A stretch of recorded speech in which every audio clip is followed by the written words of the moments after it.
ठीक है, जैसे कि इसमें दे रखा है needed to acquire tangible assets like furniture, machinery, building, office, तो ये सब परचेज करने के लिए हमें फंड की रिक्वायरमेंट होती है, that is called our finance. Okay, अब इसके बाद इसका कंबाइंड मीनिंग समझेंगे, बिजनेस फाइनेंस होता क्या है। ठीक है, इसकी डेफिनेशन दे रखी है, business finance is the management of a business financial resources to achieve its goal. It is the money a business need to start, run and grow. ये इसको हम लाइफ ब्लड ऑफ बिजनेस भी बोला जाता है। लाइफ ब्लड ऑफ बिजनेस इसलिए बोला जाता है क्योंकि एक बिजनेस को स्टार्ट करने के लिए पैसे की जरूरत तो अलग अलग सोर्सेस हो।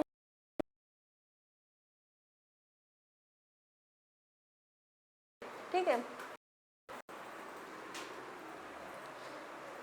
इसके बाद देखेंगे हम फाइनेंशियल मैनेजमेंट में हमारे 3 टर्म्स आते हैं, investment decision, financial decision and dividend decision. इसमें ये इंक्लूडेड है, जैसे कि इन्वेस्टमेंट डिसीजन। ठीक है, इसका मतलब क्या होता है, selection of asset for investment, मतलब कि कोई भी बिजनेस स्टार्ट कर रहे हैं, ठीक है, असेट का सिलेक्शन करना कि हम सही जगह इन्वेस्ट कर रहे हैं या नहीं कर रहे। एंड हम इसमें आगे 3 चैप्टर्स को पढ़ेंगे, capital budgeting, working capital management and cost of capital. ठीक है, देन इसके बाद है हमारा फाइनेंशियल डिसीजन, मतलब collection of fund from different sources. Fund को हम बिजनेस स्टार्ट करने के लिए, आई थिंक मैम स्क्रीन चली गई है,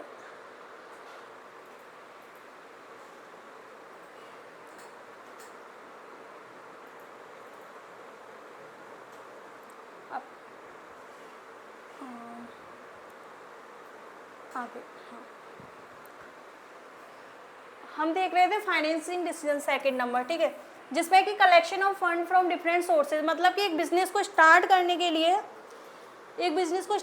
के लिए पैसा कहाँ कहाँ से लें, जो कि हम आगे देखेंगे, जैसे कि इक्विटी शेयर्स, प्रेफरेंस शेयर, इनको आगे डिटेल में देखेंगे। ठीक है, देन इसमें हमारे 2 चैप्टर्स आते हैं, कैपिटल स्ट्रक्चर एंड लिवरेज। ठीक है, इसके बाद आता है डिविडेंड डिसीजन।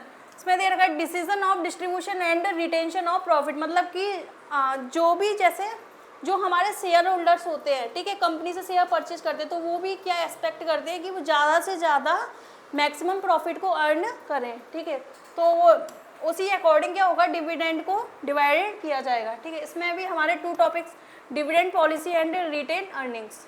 ठीक है, इसके बाद देखेंगे हम ऑब्जेक्टिव्स ऑफ फाइनेंशियल मैनेजमेंट। ठीक है, जिसमें कि हम 2 पढ़ेंगे, profit maximisation and wealth maximisation. Profit maximisation का सीधे सीधे वर्ड से पता चल रहा है, मतलब कि कोई भी बिजनेस का मोटिव ही यही होता है, प्रॉफिट को अर्न करना। ठीक है, देन इसके बाद हम देखेंगे वेल्थ मैक्सिमाइजेशन। जो शेयर होल्डर्स होते हैं वो एक्चुअल ओनर्स होते हैं हमारी कंपनी के, क्योंकि जो शेयर होल्डर्स होते हैं वो हमारी कंपनी में पैसा इन्वेस्ट करते हैं, तो वो भी एक्सपेक्ट करेंगे कि उनको ज़्यादा से ज़्यादा प्रॉफिट हो। देन जो कंपनी होगी वो उनको ज़्यादा से ज़्यादा मैक्सिमम डिविडेंड देगी। वो इसलिए देगी क्योंकि एक तरह से उन्हीं की वजह से बिजनेस चल रहा है, क्योंकि उन्हें पैसा इन्वेस्ट कर रखा है। ठीक है, देन इसके बाद हम देखेंगे स्कोप ऑफ बिजनेस फाइनेंस को, जिसमें नंबर 1 हमारा दे रखा है analysis and research of financial statement, मतलब कि एनालिसिस करना फाइनेंशियल स्टेटमेंट की। फाइनेंशियल स्टेटमेंट हेडिंग नहीं दिख रहा,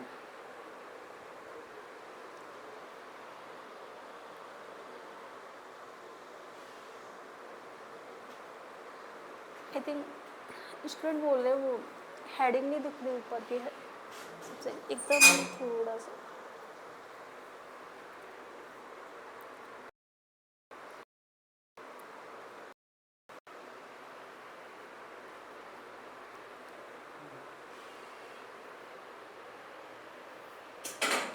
तो हम देख रहे थे स्कोप ऑफ बिजनेस फाइनेंस को। ठीक है, जिसमें नंबर 1 हमारा दे रखा है analysis and research of financial management, मतलब कि एनालाइज करना फाइनेंशियल स्टेटमेंट। फाइनेंशियल स्टेटमेंट कौन से, जैसे कि cash flow, fund flow, trading, profit and loss, इन सब का क्या करना, एनालाइज करना, फिर रिसर्च करना। ओके, नाउ सेकंड नंबर हमारा दे रखा है फाइनेंशियल प्लानिंग एंड कंट्रोल, मतलब उनके ऊपर रिसर्च एनालाइज कर लिया, देन उसके बाद रिसर्च भी हो गई। ठीक है, देन उन पर प्लान करना कि कहाँ कैसे कैश फ्लो को कैसे यूज करना है, देन प्रॉफिट एंड लॉस को कहाँ मेंशन करना है। ठीक है, इसके बाद कैपिटल स्ट्रक्चर मैनेजमेंट, मतलब जो भी हमारी कैपिटल्स होंगी उनको भी मैनेज करना, ठीक है। कैपिटल्स यानी कि जैसे कि हमें कोई भी बिल्डिंग बनानी है तो उसके लिए कितना सारा सामान की ज़रूरत पड़ती है, जैसे कि एक बिल्डिंग बनाने के लिए लाइक जो ईंट होती है, ठीक है, काफ़ी सारी चीज़ें होती हैं, तो उसके लिए कैपिटल स्ट्रक्चर का मैनेजमेंट करना, ठीक है। रेजिंग कैपिटल मतलब कि फंड कहाँ कहाँ से इकट्ठा कर सकते हैं जिससे हमारी कैपिटल रेज हो, ठीक है, यानी कि कैपिटल इंक्रीज हो। इसके बाद इन्वेस्टिंग कैपिटल मतलब कि हम कहाँ पे कैसे इन्वेस्ट करें, सही जगह पे इन्वेस्ट करें, ये भी बहुत मायने रखता है। असेट्स को सही तरीके से, ये नहीं कुछ भी ले लो, प्लांट एंड मशीनरी वगैरह है, वही मशीनरी लेना जो जिस चीज़ का हमने बिजनेस खोला हुआ है वही मशीनरी को परचेज करना, ठीक है। नेक्स्ट हमारा दे रखा है managing and monitoring finance and risk, and manage करना जो भी बिजनेस में जो रिस्क रहते हैं, रिस्क तो रहता है, ये ऑब्वियस सी बात है, ठीक है, तो उसको भी मैनेज करके चलना, ठीक है। नेक्स्ट हमारा दे रखा है वर्किंग कैपिटल मैनेजमेंट, इसमें जैसे कि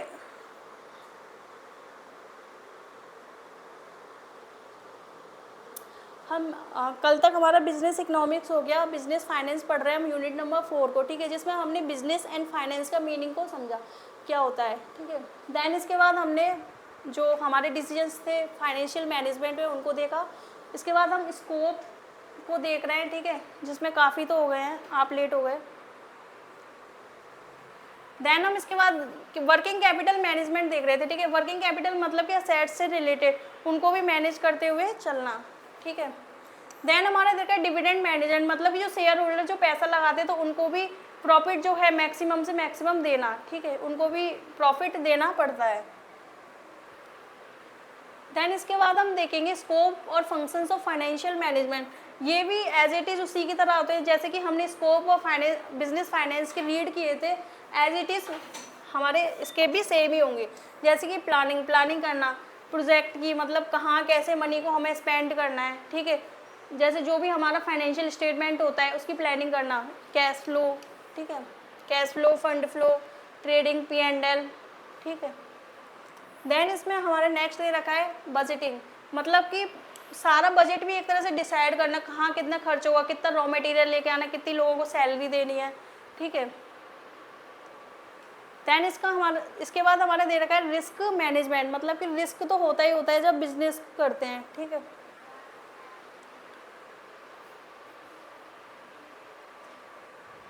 इसके बाद दे रखा है हमारा डिविडेंड डिसीजन, मतलब कि शेयर होल्डर्स को जो प्रॉफिट जो भी अर्न होता है उनको कैसे कैसे शेयर देना है, ठीक है। ये हमारे सेम ही थे, बिजनेस फाइनेंस के स्कोप पढ़े थे एज इट इज़ हैं। नेक्स्ट हमारा दे रखा है फाइनेंशियल परफॉर्मेंस एनालिसिस, जो भी लास्ट में जो भी फाइनेंशियल मैनेजर होंगे वो ऑर्गेनाइजेशन की परफॉर्मेंस को एनालाइज करेंगे कि ठीक तरीके से काम हो रहा है या नहीं हो रहा, ठीक है। देन इसके बाद प्रोसीजर, ठीक है, जो फाइनेंशियल मैनेजर होगा वहाँ पर वो पूरा प्रोसीजर को सेट करेगा, ठीक है। अब हम देखेंगे सोर्सेस ऑफ फाइनेंस, मतलब कि एक बिजनेस में कोई भी बिजनेस स्टार्ट हो रहा है, ठीक है, तो उसमें फंड यानी कि पैसे की नीड तो होती है, तो ऐसे कौन से सोर्सेज है जहाँ से पैसा लिया जा सकता है, ठीक है। तो जिसमें नंबर 1 हमारा दे रखा है इक्विटी शेयर्स। देन इसके बाद पढ़ेंगे प्रेफरेंस शेयर, इनमें डिफरेंस ये होता है equity shares and preference share. Equity shares जो हमारे होते हैं इसमें जो शेयर होल्डर हमारी कंपनी में पैसा इन्वेस्ट करते हैं, उन्हीं की वजह से हम बिजनेस को स्टार्ट कर पाते हैं, ठीक है। तो इनको तो इक्विटी शेयर्स में क्या होगा, जितना प्रॉफिट कमाएंगे, ठीक है, उस हिसाब से उनको डिविडेंड दिया जाएगा शेयर होल्डर्स को। देन प्रेफरेंस शेयर में क्या होगा, एक फिक्स रेट ऑफ डिविडेंड होता है, 8% 10% उतना ही दिया जाएगा, इससे ज़्यादा नहीं दिया जाएगा, ठीक है। इक्विटी शेयर्स दे रखा है, equity share is the money a company raises by selling shares to investors giving them ownership stake, मतलब कि जो एक कंपनी होती है वो शेयर्स को सेल कर देती है, ठीक है, स्टेक होल्डर्स को। देन वो क्या होते हैं हमारे ओनरशिप, उनको भी थोड़ी बहुत ओनरशिप कंपनी को उनको भी मिल जाती है, मतलब कुछ उनको राइट मिल जाते हैं, वोटिंग राइट, जैसे कि डायरेक्टर के सिलेक्शन का राइट भी इनको अवेलेबल हो जाता है, ठीक है। देन इसके बाद ये companies can raise equity share capital by issuing share को इशू करके कंपनी जो है कैपिटल को बढ़ा सकती है।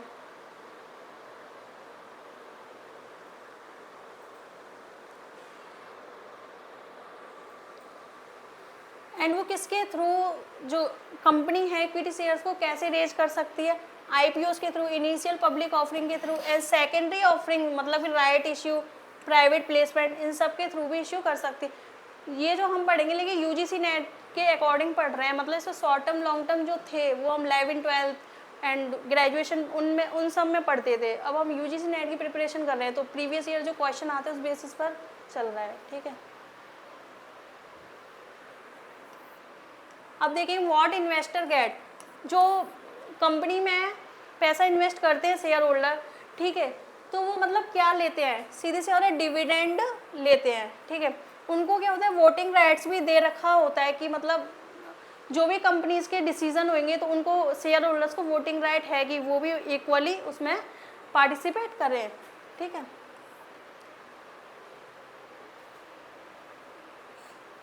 देन इसके कुछ कैरेक्टरिस्टिक्स हैं, फीचर्स हैं, उनको देखेंगे, जिसमें नंबर 1 हमारा दे रखा है मैच्योरिटी, ठीक है। मैच्योरिटी का मतलब जैसे कि इसमें दे रखा है जैसे कोई भी कंपनी है, ठीक है, शेयर इशू किए थे एंड शेयर होल्डर ने शेयर को परचेज कर लिया, तो मतलब ये जो शेयर्स होंगे ये लाइफ टाइम के लिए रहेंगे। शेयर होल्डर ये नहीं बोल सकता कि हमें आज ही प्रॉफिट, मतलब आज ही हमें अपना पैसा चाहिए। जब कंपनी का लिक्विडेशन हो जाएगा देन वो बोल सकती है कि उसे पैसा वापस चाहिए, इससे पहले नहीं बोल सकते, क्योंकि एक बार शेयर इशू हो गए तो वो लाइफ टाइम के लिए रहेंगे इक्विटी शेयर्स में, ठीक है। इसके बाद सेकंड पॉइंट हमारा दे रखा है रेजिडुअल क्लेम ऑन इनकम, मतलब कि their right on income arises only when there is any income left after the payment of interest, मतलब कि जो भी सारी चीज़ों का पेमेंट हो जाता है, जैसे कि असेट्स का पेमेंट कर दिया, ठीक है, एंड जो भी हमारे क्रेडिटर्स थे उनका पेमेंट कर दिया, तो इन सब का पेमेंट होने के बाद सबसे लास्ट में शेयर होल्डर्स को डिविडेंड दिया जाता है, सबसे लास्ट में दिया जाता है। रेजिडुअल का मतलब ही लास्ट क्लेम होता है, ठीक है, लास्ट क्लेम ऑन इनकम, ठीक है। दैन इसके बाद हम देखेंगे रेजिडुअल क्लेम ऑन असेट्स, मतलब कि सेम वही बात की गई है, सबसे लास्ट में इनको डिविडेंड दिया जाएगा।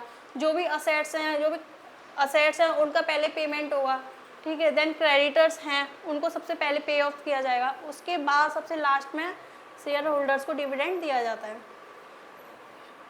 And control, they have full right of management and control of the company, मतलब कि शेयर होल्डर जो होते हैं उनको पूरा वोटिंग राइट्स होता है, ठीक है। मतलब कि जो डायरेक्टर को हटाया, वो चाहे तो डायरेक्टर को हटा भी सकते हैं एंड उसको अपॉइंट भी कर सकते हैं, उनके ऊपर इतना, शेयर होल्डर्स के ऊपर इतना राइट होता है, ठीक है।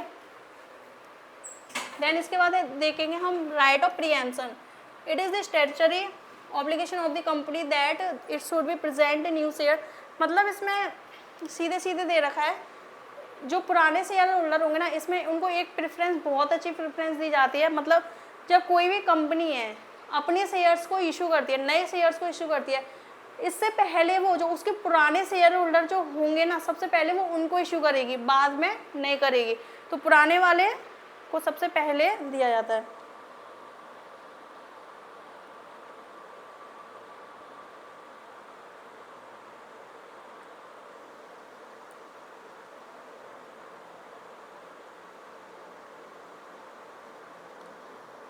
अनसिक्योर्ड में तो मतलब पे होता ही नहीं है, सिक्योर्ड में सबसे पहले पे कर देते हैं। ये भी प्रेफरेंस शेयर में इसके टाइप्स आएंगे, ठीक है।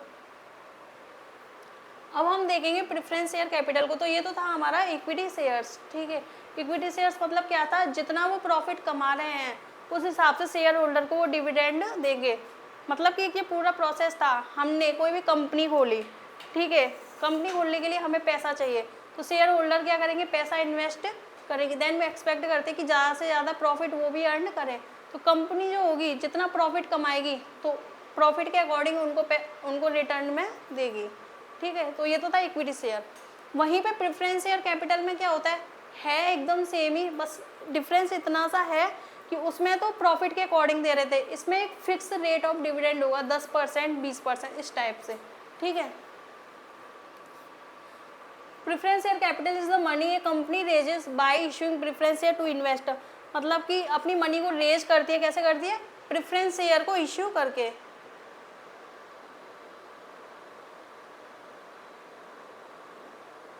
नहीं तो इसके अभी टाइप्स आएंगे ना, अभी आगे अब आप डिटेल में देखोगे प्रेफरेंस शेयर के टाइप्स आएंगे काफ़ी सारे।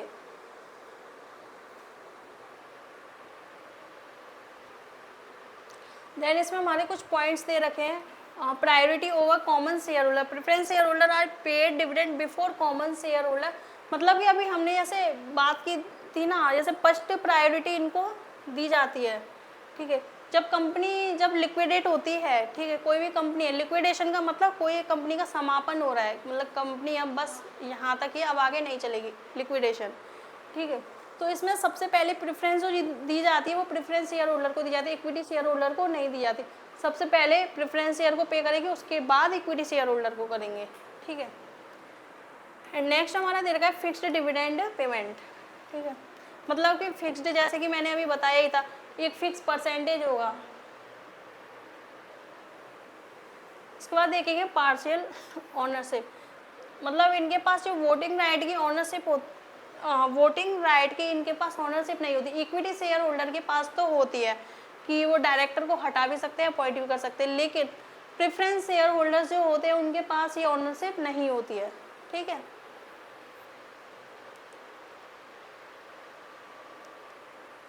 तो ये तो था हमारा प्रेफरेंस शेयर, ठीक है। अब इसके बाद हम देखेंगे टाइप्स ऑफ प्रेफरेंस शेयर्स, ठीक है।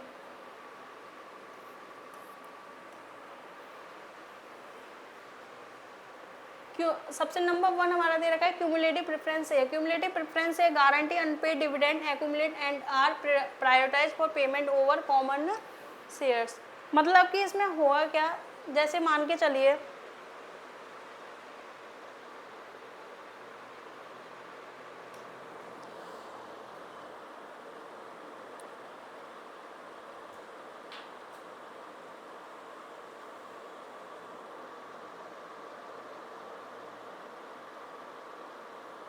इस टाइप का क्वेश्चन नहीं, मैं एक बार इसको देख लूँगी, ठीक है, फिर मैं इसका बता दूँगी। तो हम पढ़ रहे थे क्यूमुलेटिव प्रेफरेंस शेयर पढ़ रहे थे। जैसे कि देखो इसको एक एग्जांपल के थ्रू समझते हैं। इसमें हुआ क्या, जैसे कि मान के चलिए कोई भी कंपनी है, ठीक है, तो कंपनी को क्या है, जैसे 2004, 2005, देन 2006 इनमें कंपनी को लॉस हुआ है, ठीक है। 2007 में होता क्या है, कंपनी को बहुत अच्छा प्रॉफिट हुआ, लॉस हुआ, इसलिए वो शेयर होल्डर को क्या हुआ, डिविडेंड नहीं दे पाई। तो जब उसको प्रॉफिट होता है ना 2007 में, तो वो सारा जो भी है 2007 में जो भी शेयर होल्डर होंगे प्रेफरेंस शेयर होल्डर उनको पे ऑफ कर देगी, ठीक है। जब भी उसे मतलब एरियर्स बोल भी सकते हैं, इनको एरियर्स भी बोल सकते हैं, मतलब बकाया एक तरह से, क्योंकि लॉस हुआ था तो उनको पे ऑफ नहीं कर पाई, देन 2007 में जाके काफ़ी सारा उनको प्रॉफिट हो गया, तो एक साथ उनने 2007 में ही पे कर दिया, ठीक है। जस्ट नॉन क्यूमुलेटिव इसके अपोजिट हुआ, मतलब कि इसमें पे ऑफ नहीं किया जाएगा। जैसे कि इसमें दे रखा है non cumulative preference share do not accumulate unpaid dividend, ठीक है। अनपेड डिविडेंड मतलब कि लॉस हुआ था, हमने अभी ईयर की बात की थी, कंपनी को लॉस हुआ था तो उसमें पे नहीं किया गया। If the dividend is skip in a year, skip ही हुआ था, हमने देखा था कंपनी को लॉस हो रहा है तो उनको डिविडेंड नहीं दिया गया, ठीक है। It is not carried forward to future years, मतलब कि इसको आगे के लिए पे नहीं किया जाएगा। क्यूमुलेटिव में क्या कह रहा था, आगे पे कर रहे थे, ठीक है, 2007 में पे किया था, लेकिन नॉन क्यूमुलेटिव में उनको पे नहीं किया जाएगा, मतलब कि उन्हें लॉस होगा, ठीक है। देन इसके बाद हम देखेंगे पार्टिसिपेटिंग प्रेफरेंस शेयर, मतलब कि इसमें होता क्या है, देखो जैसे कि पार्टिसिपेटिव प्रेफरेंस शेयर मतलब कोई भी शेयर होल्डर है, उसको खरीदने तो इक्विटी शेयर होल्डर थे, लेकिन गलती से वो क्या हुआ, मतलब उनकी डेट एक्सपायरी हो गई थी इक्विटी शेयर होल्डर्स, ठीक है, इक्विटी शेयर्स की। देन क्या होता है, उन्होंने प्रेफरेंस शेयर को खरीद लिया, ठीक है।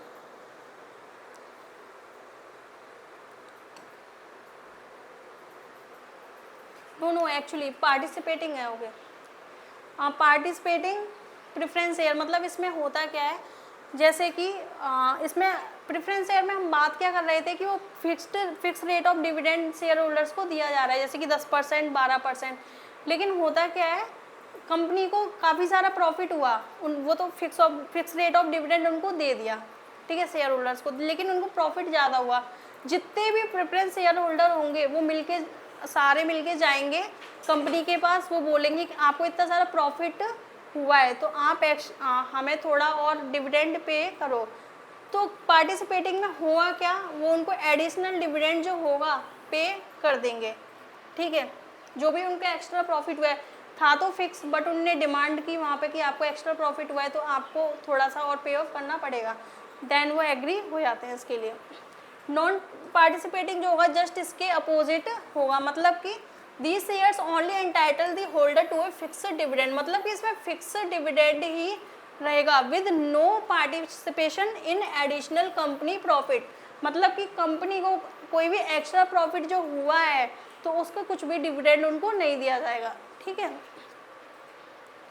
देन हम देखेंगे कन्वर्टेबल प्रेफरेंस शेयर, जैसे कि कोई भी शेयर होल्डर है, ठीक है, तो शेयर होल्डर जो है उसको शेयर्स जो परचेज करने थे, इक्विटी शेयर्स करने थे, ठीक है, लेकिन इक्विटी शेयर्स की जो डेट है एक्सपायरी हो गई, तो उन्हें कौन से शेयर परचेज करने पड़े, प्रेफरेंस शेयर, ठीक है, तो उन्हें प्रेफरेंस शेयर को परचेज कर लिया, लेकिन उनको इतनी आगे प्रायोरिटी दी गई थी कि वो कन्वर्ट कर सकते हैं प्रेफरेंस शेयर को इक्विटी शेयर्स में, ठीक है, तो उनने बाद में क्या किया, ये कन्वर्ट, इसलिए इसकी डेफिनेशन होती है it converted into equity shares, ठीक है। बाद उन्हें स्टार्टिंग में तो परचेज किसको किया, प्रेफरेंस शेयर को, देन वो उसको बाद में कन्वर्ट कर लेते हैं इक्विटी शेयर्स में, ठीक है। एंड ये जो होंगे हमारे non convertible preference share, this can not be converted into common shares and only offer fixed dividend, मतलब कि ये जो है ये इक्विटी शेयर्स में कन्वर्ट नहीं होंगे, जो फिक्स रेट ऑफ डिविडेंड होता है तो वही उनको पे ऑफ किया जाएगा, ठीक है।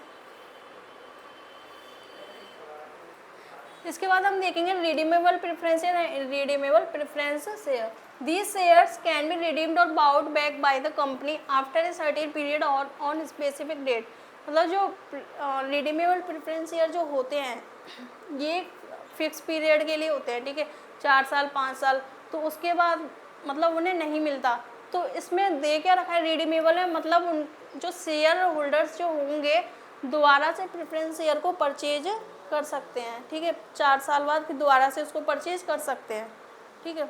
इररिडेबल में क्या होगा, इररिडेबल में शेयर्स को वो दोबारा से परचेज नहीं कर सकते, ठीक है, कंपनी के लिक्विडेशन पर। तो ये तो था हमारा equity shares and preference shares, ठीक है। अब हम देखेंगे फॉरेन कैपिटल, ठीक है। फॉरेन कैपिटल क्या होते हैं, फॉरेन कैपिटल जैसे कि आपने पढ़ी थी जो भी foreign direct investment and foreign portfolio investment, तो वही बात इसमें की जाएगी।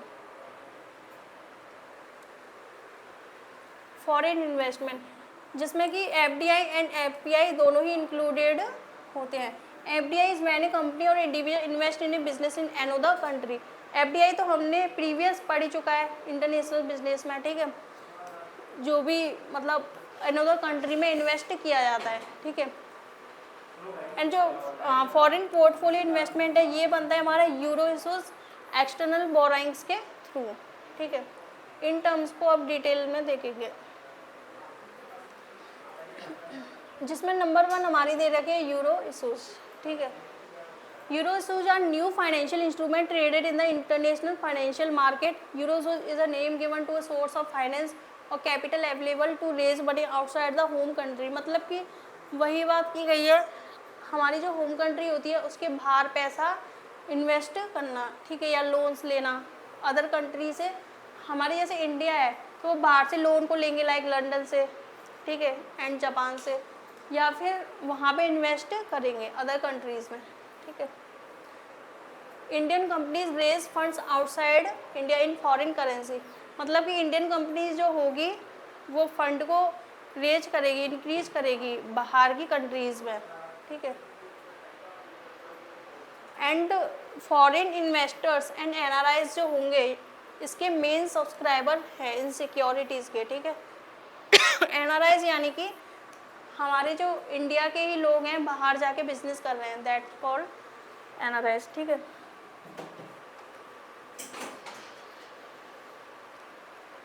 इसमें हमने टर्म भी पढ़े थे, जैसे कि यूरो इशूज़ में हमारे 3 टर्म्स आएंगे, ADR, GDR एंड FCCB। ठीक है, ADR एंड GDR तो हम पढ़ ही चुके थे इंटरनेशनल बिजनेस में, आप फिर से उनको देख लेना।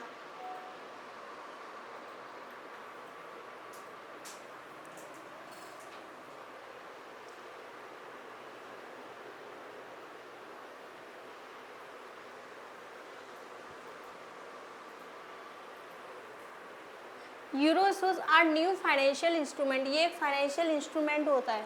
ठीक है, traded in the international financial market, मतलब यहाँ के लोग जो होंगे वहाँ पे ट्रेड करेंगे। ठीक है, मतलब फॉरेन कंट्री में।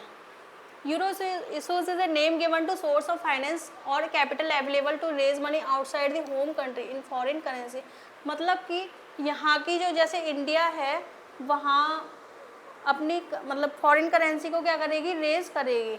ठीक है, जैसे कि दे रखा है Indian companies raise fund outside India in foreign currency, जो इंडियन कंपनीज हैं वो जो भी फंड है, ठीक है, उसको इंक्रीज करेगी फॉरेन करेंसी में। This has become important source और raising finance by the Indian companies, ये इंडियन कंपनीज के द्वारा ही रेज किया जाता है, इंक्रीज किया जाता है। ठीक है, फॉरेन इन्वेस्टर एंड NRI यहाँ के मेन सब्सक्राइबर हैं। फॉरेन इन्वेस्टर तो यानी कि जो भी बाहर जैसे कि फॉरेन कंट्रीज़ के जो होंगे इन्वेस्टर, पैसा इन्वेस्ट कर रखा है, ठीक है, उनने हमारी कंपनीज़ में, तो फॉरेन इन्वेस्टर तो हो गए। NRIs जैसे कि यहाँ के जो लोग हैं, यहाँ के जो लोग हैं, ठीक है, वहाँ फॉरेन कंट्री में जाके बिजनेस कर रहे हैं, तो ये हो गए हमारे NRIs। ठीक है, तो ये मेन सब्सक्राइबर माने जाएंगे यूरो इशूज़ के। ठीक है,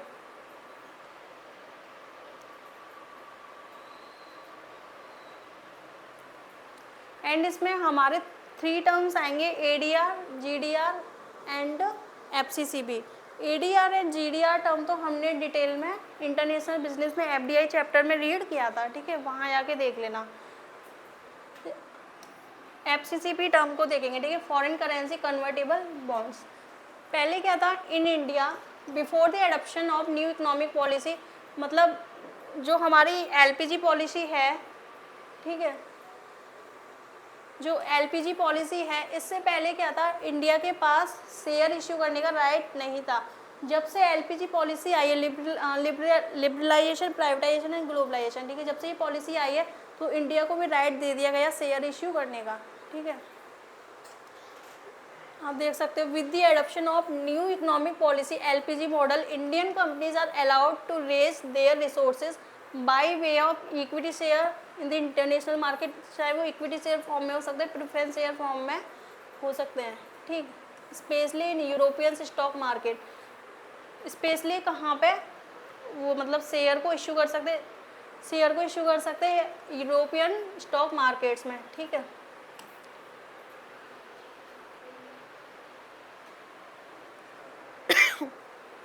एंड इसमें डिफरेंट टर्म जैसे कि मैंने बताई थी, GDR, ADR आप रीड कर लेना, FCCB मैंने बताई दिया। ठीक है, पहले उनके पास FCCB मतलब पहले उनके पास राइट नहीं था शेयर इशू करने के लिए, जब से LPG हमारी पॉलिसी आई है उनको राइट दे दिया गया। ठीक है, शेयर इशू करने का। इसके बाद देखेंगे हम एक्सटर्नल कमर्शियल बोरोइंग्स। ठीक है, external commercial borrowing are loan in India made by non resident lender in foreign currency to Indian borrowers, मतलब कि जो हमारी इंडियन कंपनी जो होंगी हमारे इंडिया में, तो वो लोन को बोरो करेंगी फॉरेन कंट्री से। NRI से भी कर सकती हैं, फॉरेन कंट्री से भी कर सकती हैं। ठीक है, they are used widely in India to facilitate access to foreign money by Indian corporation, मतलब कि इंडियन कॉरपोरेशन के द्वारा ही ये फैसिलिटेट होगी, जैसे कि पब्लिक सेक्टर अंडरटेकिंग। ठीक है, ECBs external commercial borrowings include commercial bank, buyers credit, suppliers credit, ये सब इसमें इंक्लूडेड होगा, मतलब किस वे में वो लोन को वहाँ से बोरो कर सकते फॉरेन कंट्री से। ठीक है, इसमें 2 रेट पर वो ले सकते हैं, फ्लोटिंग रेट पर एंड फिक्स रेट पर। फिक्स रेट पर मतलब कि एक फिक्स परसेंटेज होगा, जैसे कि 5%, 10%। ठीक है, फ्लोटिंग रेट जो होगा वो मतलब प्रॉफिट के अकॉर्डिंग इंक्रीज और डिक्रीज होता रहेगा। ठीक है। देन इसमें हमारे जो मल्टीलेटरल फाइनेंशियल इंस्टीट्यूशन जैसे कि international financial corporation, IFC, ADB, ये सब दे रखा है, ठीक है, इंक्लूडेड होंगे इसमें। फॉरेन इंडियन कंपनीज में देखें तो हम कमर्शियल बैंक, ठीक है, ये सब थे, commercial bank, buyers, credit, supplier. Then foreign की हम बात करें, फॉरेन में हमारे फाइनेंशियल ये इंक्लूडेड हैं जैसे कि IFC, ADB, AFIC, CDC, ठीक है।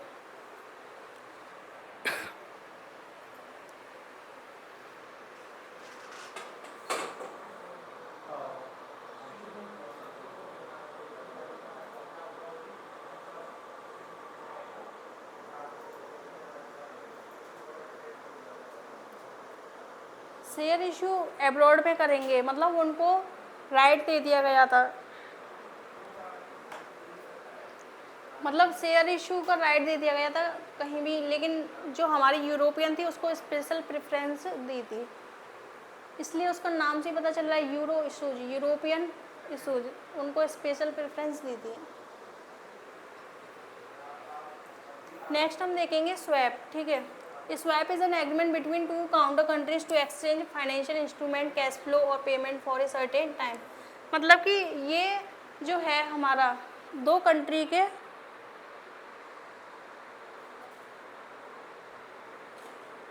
हाँ रिडीमेबल जो होगा ना, दोबारा इसको रिडीम किया जा सकता है। मतलब कि जैसे कि मान के चलिए 4 साल के लिए कंपनी ने शेयर इशू किए, शेयर होल्डर ने परचेज किए, ठीक है, तो देन वो डिविडेंड ले लेगी 4 साल तक, ठीक है।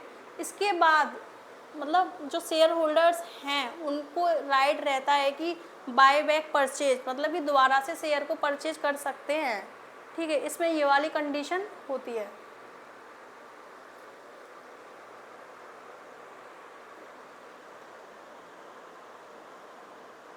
नॉन रिडीमेबल में दोबारा से रिडीम नहीं कर सकते, बिल्कुल, ये एक फिक्स टाइम के लिए होगा। नॉन रिडीमेबल में फिक्स टाइम के लिए होगा, एंड जो रिडीमेबल होगा उसमें हम दोबारा से बाई बैक कर सकते हैं। जो जितने भी हमारे नॉन वर्ड्स वाले थे ना, या नॉन वर्ड्स वाले, उनमें हम मतलब नहीं कर सकते, उनमें हम जो शेयर होल्डर्स हैं उनको नहीं मिलता, ठीक है। एंड जो विदाउट नॉन वाले थे उनको हर चीज़ में प्रॉफिट मिलेगा, दोबारा मिल सकता है, ठीक है। नॉन वर्ड आया जैसे समझ जाना कि नहीं मिलना है, ठीक है। स्वैप हम देख रहे थे, ठीक है, जैसे कि ये जो है हमारा स्वैप, ये दो कंट्रीज के बीच में एग्रीमेंट होता है। मतलब कि जैसे लोन लेते हैं, दो कंट्रीज आपस में लोन लेती हैं, तो एक एग्रीमेंट में fix rate of dividend fix rate decide किया जाता है कि फिक्स रेट ऑफ इंटरेस्ट, मतलब ये इंटरेस्ट रेट रहेगा, ये पे करना है, ठीक है। इसके लिए एक एग्रीमेंट बनाया जाता है बिटवीन टू काउंटर कंट्रीज, ठीक है।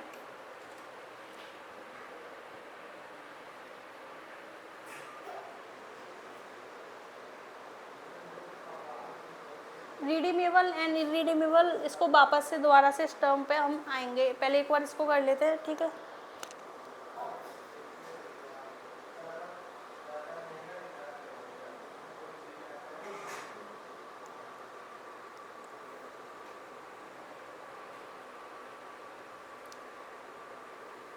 जैसे कि हमारे इसमें एग्जांपल दे रखा है स्वैप में, a mortgage holder is paying a floating interest rate on their mortgage. मतलब कि उनने जो मॉर्टगेज होल्डर है उनने कोई लोन लिया था, ठीक है, तो वो फ्लोटिंग इंटरेस्ट रेट पे कर रहे हैं। फ्लोटिंग इंटरेस्ट रेट मतलब कि वो फिक्स हमारी नहीं होती है, ठीक है, but expect this rate to go up in the future. मतलब कि वो एक्सपेक्ट कर रहे हैं, फ्लोटिंग इंटरेस्ट रेट मतलब कि इंक्रीज और डिक्रीज दोनों ही होती रहेगी, लेकिन जो मॉर्टगेज होल्डर हैं वो एक्सपेक्ट कर रहे हैं कि वो फ्यूचर में जाके इंक्रीज हो जाएगी, गो अप हो जाएगी, इंक्रीज हो जाएगी, ठीक है। Another mortgage holder is paying fixed rate but expect rate to fall in the future, ठीक है। एंड जिनने फिक्स रेट पे किया है देन वो एक्सपेक्ट कर रहे हैं कि फॉल होगी, ठीक है। दे एंटर ए फिक्स्ड और फ्लोटिंग स्वैप एग्रीमेंट। इसके बाद हम देखेंगे दो टर्म को देखेंगे स्वैप में, currency swap and interest rate swap, ठीक है। करेंसी स्वैप और cross currency swap is a transaction in which two parties exchange an equivalent amount of money with each other। मतलब कि अमाउंट को एक्सचेंज करेंगे आपस में, ये एक एग्रीमेंट ही होता है, ठीक है। However this transaction occurs in different currencies, ठीक है। ये जो ट्रांजेक्शन होगा टू कंट्रीज के बीच में होगा, दोनों कंट्रीज की जो करेंसी होंगी वो अलग अलग रहेंगी, ठीक है। Parties loan each other money and repay this amount at a specified date and exchange rate. मतलब जब मनी को वापस किया जाएगा, ठीक है, उसकी एक फिक्स रेट रखी जाएगी, है ना, एंड उसका इसमें इंटरेस्ट रेट नहीं होता। Mostly financial institution are involve in currency swap, ठीक है। ज़्यादातर जो हमारी फाइनेंशियल इंस्टीट्यूशन जो होती हैं, ठीक है, टू कंट्रीज़ जो भी होती हैं, तो ज़्यादातर वो करेंसी स्वैप में इन्वॉल्व होती हैं, ठीक है। जैसे कि इसमें एक एग्जांपल दे रखा है, an American company needs a loan in land for an investment in south Africa. एक अमेरिकन कंपनी है, उसको लोन की नीड है, ठीक है, कहाँ इन्वेस्ट करना है उसे, साउथ अफ्रीका में इन्वेस्ट करना है, but can borrow in the United States at a lower rate. लेकिन वो क्या करेगी, यहाँ से नहीं लेगी, ठीक है, सॉरी, यूएस से वो बोरो करेगी कम से कम इंटरेस्ट रेट पर, ठीक है। The company can borrow US dollars at 6%, ठीक है, 6% पे उसने लोन को बोरो किया and lend the fund to South African company at 6%। मतलब कि एक अमेरिकन कंपनी थी, US से उसने बोरो किया लोन 6% पर, कहाँ इन्वेस्ट करने के लिए, साउथ अफ्रीका में। देन उनने क्या किया, फंड को लैंड कर दिया साउथ अफ्रीका में 6% की रेट पर ही, मतलब कि फिक्स रेट थी इसमें, ठीक है, 6% ही, उसने इंक्रीज या डिक्रीज इसको नहीं किया। The principal amount are swapped back at either the prevailing spot rate और एट प्री एग्रीड रेट। मतलब जो भी प्रिंसिपल अमाउंट होगा वो उनको वापस कर दिया जाएगा। प्रिंसिपल अमाउंट यानी कि जितना भी पैसा उनने लगाया था, ठीक है। इसके बाद देखेंगे हम इंटरेस्ट रेट स्वैप, ठीक है। And interest rate swap is a type of derivative counter contract through which two counter parties, वही से एग्रीमेंट होता है टू कंट्रीज के बीच में, ठीक है, to exchange one stream of future interest payment for another based on a specified principal amount, ठीक है। इसमें क्या होगा,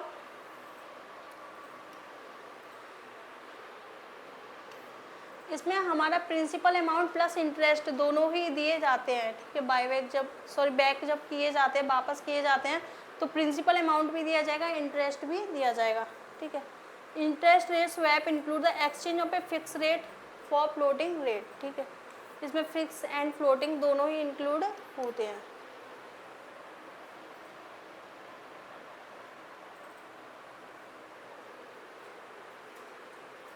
जैसे कि आपने देखा होगा करेंसी स्वैप जो था उसमें तो ओनली प्रिंसिपल अमाउंट था। इंटरेस्ट रेट जो होगा हमारा, इंटरेस्ट रेट जो होगा उसमें प्रिंसिपल अमाउंट भी दिया जाएगा प्लस इंटरेस्ट भी दिया जाएगा, ठीक है। In this type of swap both parties exchange fix interest rate cash flows based on different maturity term. जैसे कि इसमें एक एग्जांपल दे रखा है, party A page a fix rate of 4% on A notional amount, ठीक है। मतलब एक पार्टी है पे कर रही है 4% नोशनल अमाउंट यानी कि वही प्रिंसिपल अमाउंट पर, ठीक है, ऑफ $1 मिलियन फॉर 5 ईयर्स के लिए, ठीक है। वाइल पार्टी भी page a rate of 3.5% on the same notional amount but for 10 years. मतलब कि पार्टी ए जो है, ठीक है, $1 मिलियन पर 4% पे कर रही है फिक्स रेट ऑफ डिविडेंड, कितने साल के लिए, 5 साल के लिए। लेकिन जो पार्टी बी जो है वो कितना दे रही है, ये 4% दे रही थी, ये 3.5% दे रही थी, लेकिन कितने साल के लिए, 10 ईयर्स के लिए।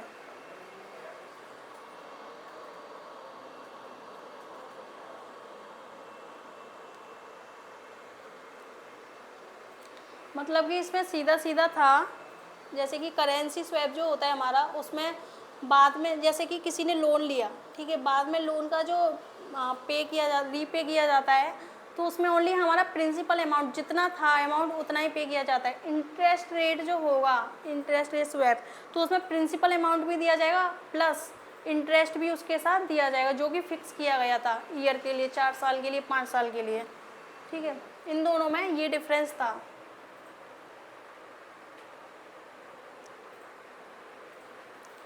नेक्स्ट एक टर्म है हमारा plan vanilla interest rate swap. ठीक है, इसमें क्या होता है, one party page a fixed rate of dividend based on given nominal amount while the second party page A floating interest of rate on the same nominal amount. मतलब कि इसमें दो पार्टीज़ की बात की गई है, जो भी हमारा प्रिंसिपल अमाउंट जो होगा, ठीक है, नॉमिनल अमाउंट यानी कि जितने पर लोन लिया था, जो एक अमाउंट था, ठीक है, तो उसमें एक तो फिक्स रेट पर इंटरेस्ट देंगे, ठीक है, देन सेकंड पार्टी या फ्लोटिंग रेट ऑफ इंटरेस्ट पर देगी। ठीक है, फिक्स मतलब कि एक फिक्स रख देंगे 5% 6%, फ्लोटिंग जो होगा उसमें इंक्रीज भी हो सकता है, डिक्रीज भी हो सकता है।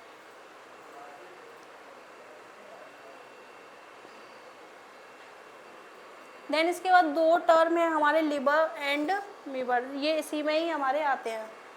लिबर की हमारी फुल फॉर्म होती है लंदन इंटरबैंक ऑफर्ड रेट। मतलब कि ये जो है, ये लंदन बैंक के द्वारा रेट फिक्स की जाती है, जो भी ऐसे लोन लेता है वहाँ से, ठीक है, तो इंटरेस्ट रेट जो है फिक्स की जाएगी, मतलब वो चेंज नहीं होगी। एंड एक मिवर टर्म है जो हमारे इंडिया का टर्म है, Mumbai inter bank offered rate, मतलब ये मुंबई के द्वारा फिक्स की जाएगी। लिबर में लंदन के द्वारा रेट फिक्स होगी।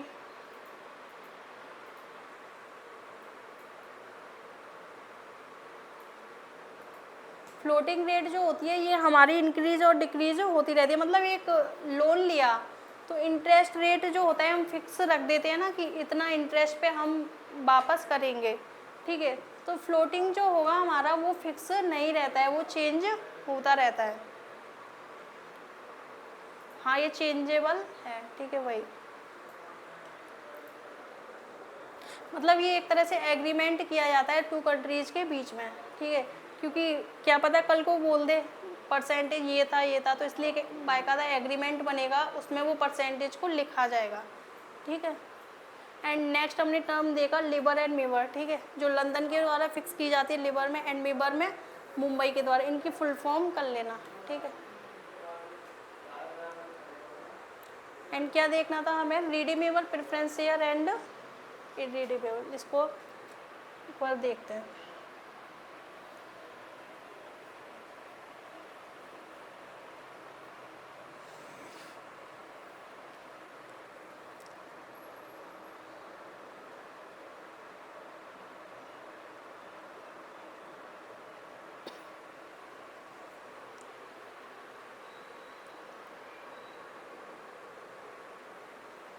रिडीमेबल प्रेफरेंस शेयर जो होते हैं, स्वैप, ठीक है, एक बार इसको पढ़ लेते हैं, फिर इसके बाद स्वैप को कर लेंगे फिर से, ठीक है।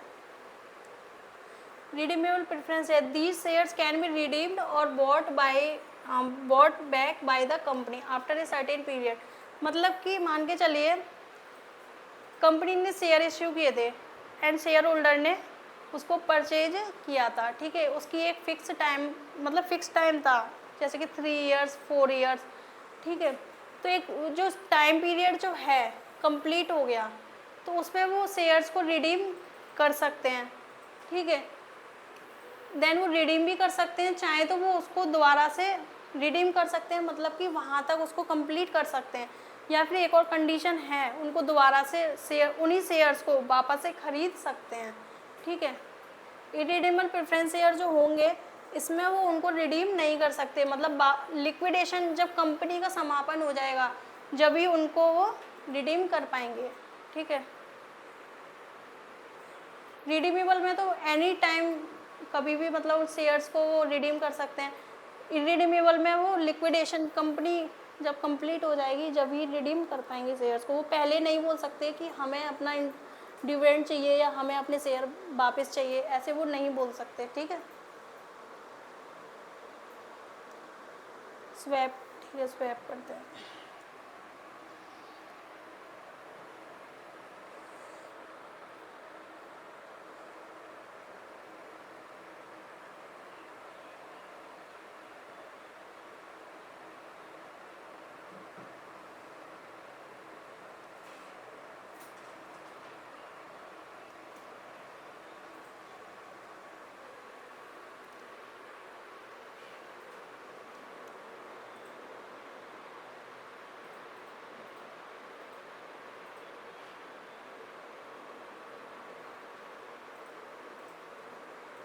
नहीं, शेयर अपने रिडीम तो शेयर होल्डर्स ही कर सकते हैं क्योंकि परचेज उनने किए थे, ठीक है।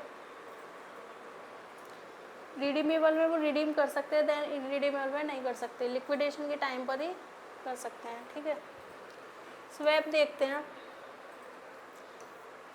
स्वैप जो है दो कंट्रीज़ के बीच में ये एक एग्रीमेंट होता है। मान के चलिए दो कंट्रीज़ के बीच में लोन लिया जा रहा है, जैसे कि इंडिया एंड यूएस के बीच में लोन लिया जा रहा है, ठीक है।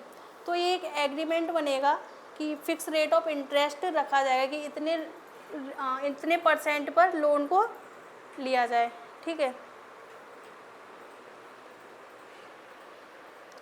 या फिर जो भी फाइनेंशियल इंस्ट्रूमेंट को अगर वो एक्सचेंज करते हैं, कैश फ्लोज या पेमेंट, जो भी टू कंट्रीज़ के बीच में कुछ भी ऐसा फाइनेंशियली रिलेटेड होता है तो उसके लिए एक एग्रीमेंट बनाया जाता है, ठीक है।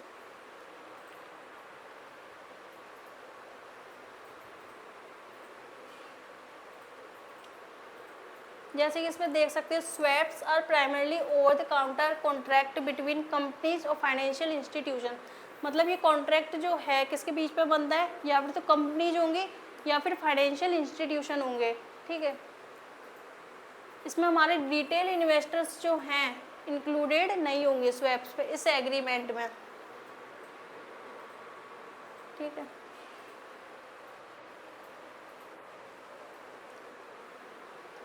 जैसे कि इसमें एक एग्जांपल दे रखा था, ये भी एक तरह से एग्रीमेंट बना था। A mortgage holder is paying a floating interest rate on their mortgage. मतलब कि जो मॉर्टगेज होल्डर हैं, ठीक है, जो लोन ले रहे हैं, ठीक है, तो वो पे कर रहे हैं एक फ्लोटिंग इंटरेस्ट रेट को, लेकिन वो एक्सपेक्ट कर रहे हैं कि फ्यूचर में जाके वो इंटरेस्ट रेट जो है इंक्रीज होगी, ठीक है। वहीं पर एक और मॉर्टगेज होल्डर हैं, वो पे कर रहे हैं फिक्स रेट, ठीक है, एंड वो एक्सपेक्ट कर रहे हैं कि फ्यूचर में जाके फॉल होगी जो भी इंटरेस्ट रेट है, ठीक है। एंड जो स्वैप एग्रीमेंट बनेगा वो फ्लोटिंग भी हो सकता है, फिक्स रेट भी हो सकता है, दोनों तरीके में बन सकता है। बस ये एक तरह से प्रूफ है, एग्रीमेंट बनाया गया है जिससे आगे कोई बोल ना पाए कि ये परसेंट रखा था या ये परसेंट रखा था। देन करेंसी स्वैप पढ़ा था, इंटरेस्ट रेट स्वैप पढ़ा था, ठीक है। करेंसी में प्रिंसिपल अमाउंट ही दिया जाएगा एंड इंटरेस्ट रेट में principal amount plus interest rate दोनों ही दिया जाएगा, ठीक है।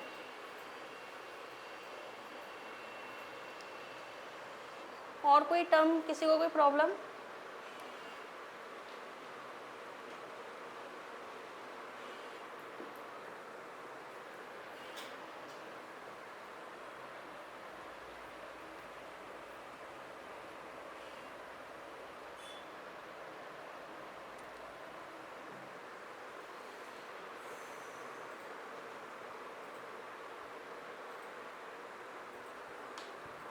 और कोई टर्म रिपीट करनी है? देन नहीं भी आए रीड कर लेना, नेक्स्ट डे पूछ लेना, ठीक है।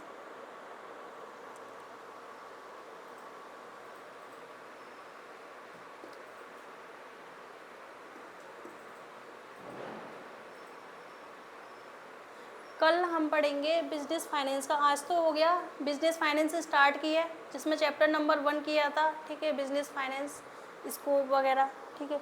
कल हम पढ़ेंगे कॉस्ट ऑफ कैपिटल, जिसमें कि हमारा प्रैक्टिकल पोर्शन भी आएगा, ठीक है। इसलिए कल सारे अवेलेबल रहना, प्रैक्टिकल पोर्शन कल से स्टार्ट हो जाएगा, ठीक है।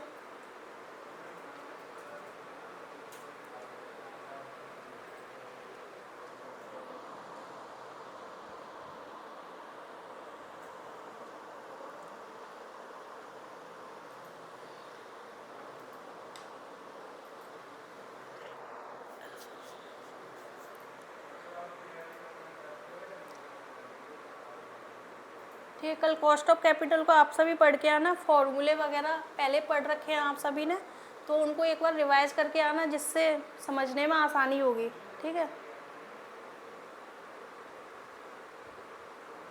तो आज था ये चैप्टर, कल पढ़ेंगे कॉस्ट ऑफ कैपिटल को, ठीक है। मिलते हैं कल।